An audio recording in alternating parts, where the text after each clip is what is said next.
Amigos, bienvenidos y bienvenidas una vez más a este Amanecer con Jesús, deseando que la paz del cielo inunde su corazón, inunde su vida, que Dios sea con usted. Querido Padre, ayúdanos, enséñanos, oh Padre querido, a desarrollar un carácter cristiano de verdad. Tócanos, que tu Espíritu Santo transforme nuestra vida. En el nombre poderoso de Cristo, nuestro amante Salvador. Amén, amén y amén. Pues bien, queridos amigos, hoy te presento orar fervientemente por un carácter cristiano, hasta que todos lleguemos a la unidad de la fe y del conocimiento del Hijo de Dios, a un varón perfecto, a la medida de la estatura de la plenitud de Cristo. Efesios 4:13. Nunca podremos ver a nuestro Señor en paz, a menos que nuestra alma esté inmaculada. Debemos llevar la perfecta imagen de Cristo. Cada pensamiento debe ser puesto en sujeción a la voluntad de Cristo, como lo expresa el gran apóstol. Debemos alcanzar la medida de la estatura de la plenitud de Cristo. Nunca llegaremos a esta condición sin un esfuerzo ferviente. Debemos luchar diariamente contra el mal externo y el pecado interior si queremos alcanzar la perfección del carácter cristiano.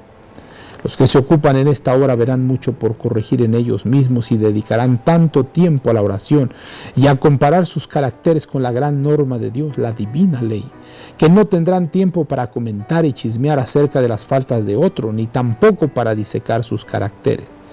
Un sentido de nuestras propias imperfecciones deberían conducirnos a la humildad y a una fervorosa solicitud, no sea que perdamos la vida eterna. Las palabras de la inspiración deberían convencer a cada alma. Examinaos a vosotros mismos, si estáis en la fe, probaos a vosotros mismos. ¿O no os conocéis a vosotros mismos que Jesucristo está en vosotros, a menos que estéis reprobados? 2 Corintios 13:5. Si el profeso pueblo de Dios se despojara de su propia complacencia y de sus ideas falsas de lo que constituye un cristiano, muchos que ahora creen que están en el sendero del cielo se encontrarían en el camino de la perdición.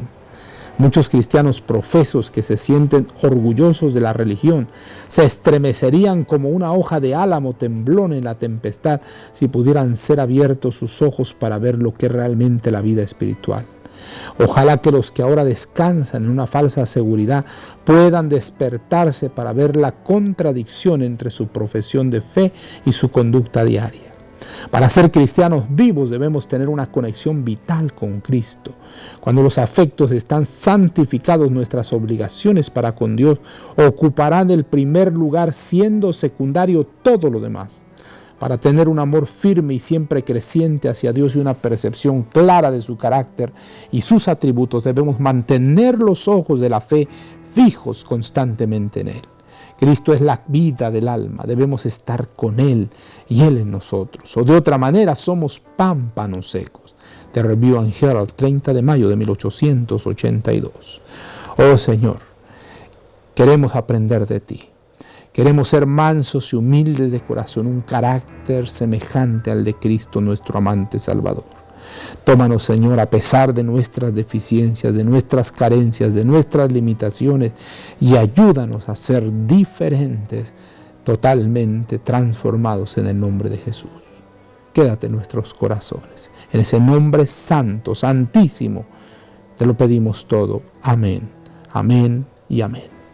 Decimos a todos ustedes: Jehová te bendiga y te guarde. Jehová haga resplandecer su rostro sobre ti y tenga de ti misericordia. Jehová te mire con agrado y te dé paz. Así invocarán mi nombre sobre los hijos de Israel y yo los bendeciré. No lo olvides, conserva una sonrisa en tus labios, una oración en la mente y una canción en el corazón. Hasta la próxima.